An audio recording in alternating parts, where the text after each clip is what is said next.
అందరికీ నమస్కారం. ఈనాటి సమస్య సారి అటంచు పల్గునుడు సాధ్వి సుభద్రకు చెప్పినప్పుడున్ సారి అటంచు పల్గునుడు సాధ్వి సుభద్రకు చెప్పినప్పుడున్. పల్గునుడు అనగా అర్జునుడు సారీ చెప్పాట. మరి ఎవరికి? సాధ్వి సుభద్రకు చెప్పినప్పుడు. సుభద్ర అనగా అర్జునుడి యొక్క భార్య, శ్రీకృష్ణ బలరాముల యొక్క చెల్లెలు. మరి ఆమెకు అర్జునుడి సారీ ఎందుకు చెప్పారు? మరి ఈ సమస్య ఏమిటో, దీని పూరణ ఏమిటో మనం చూద్దాం. ద్వారక చేరునప్పటికే తాను సుయోధనుడే గుదించే. ద్వారక చేరునప్పటికే తాను సుయోధనుడే గుదించే. నే జేరిన వెనుక మాధవుడు సేనను రెండుగా చేసినంత. నే జేరిన వెనుక మాధవుడు సేనను రెండుగా చేసినంత. నే కోరితి నందనందనుని గోమలి పాండవ పక్షమౌను కంసారియటంచు. కోమలి పాండవ పక్షమౌను కంసారియటంచు పల్గొనుడు సాధ్వి సుభద్రకు చెప్పినప్పుడున్. కోమలి పాండవ పక్షమౌను కంసారియటంచు పల్గొనుడు సాధ్వి సుభద్రకు చెప్పినప్పుడున్.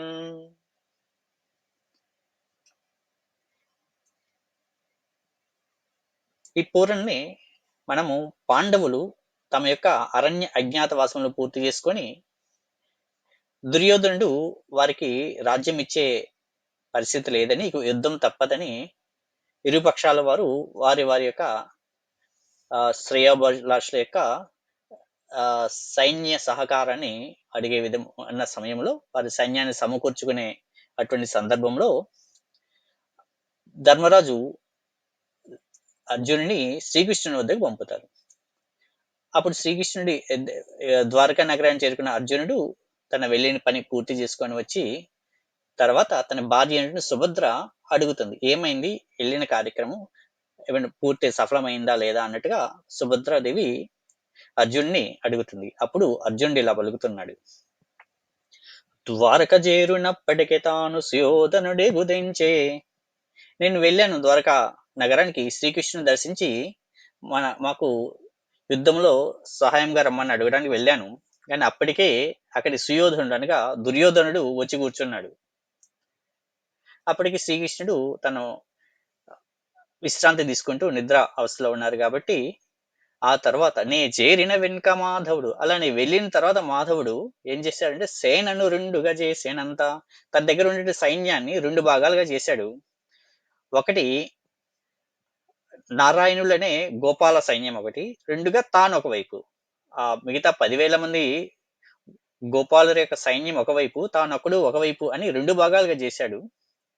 అప్పుడు నే కోరితి నందనందనుని, నేను నందనందుడై నా శ్రీకృష్ణుని వారిని కోరుకున్నాను, మిగతా భాగం దుర్యోధనుడి పాలైనది. కాబట్టి ఓ కోమలి పాండవ పక్షమౌను కంసారియటంచు పల్గొనుడు సాధ్వి సుభద్రకు చెప్పినప్పుడు. కాబట్టి ఓ కోమలి, ఓ సుభద్రాదేవి, పాండవ పక్షం, పాండవుల తరపున కంసారి అనగా కంసుడి యొక్క శత్రువు, అరి అనగా శత్రువు, కంసుడికి శత్రువు అయినటువంటి వాడు అనగా శ్రీకృష్ణుడు పాండవుల పక్షం అవుతున్నాడు. అంటే పాండవుల తరపున అతను సహాయంగా ఉండబోతున్నాడు అని సుభద్రకు చెప్పాడు అని ఈ పూర్ణ యొక్క భావము.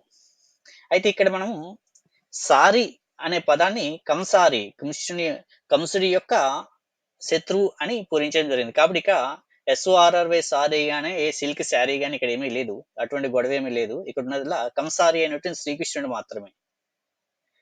కాబట్టి ద్వారక చేరునప్పటికే తాను సుయోధనుడే గుదించే. నే చేరిన వెనుక మాధవుడు సేనను రెండుగా చేసినంత. నే కోరితి నందనందనుని గోమలి పాండవ పక్షమౌను కంసారియటంచు పల్గొనుడు సాధ్వి సుభద్రకు చెప్పినప్పుడు. వీడియోని వీక్షించినందుకు ధన్యవాదములు. మీకు ఈ వీడియో కనుక నచ్చినట్లయితే లైక్ చేయండి, షేర్ చేయండి, కామెంట్ పెట్టండి, ఛానల్కు సబ్స్క్రైబ్ చేయండి, గంట సింబల్ని ప్రెస్ చేయండి. ధన్యవాదం.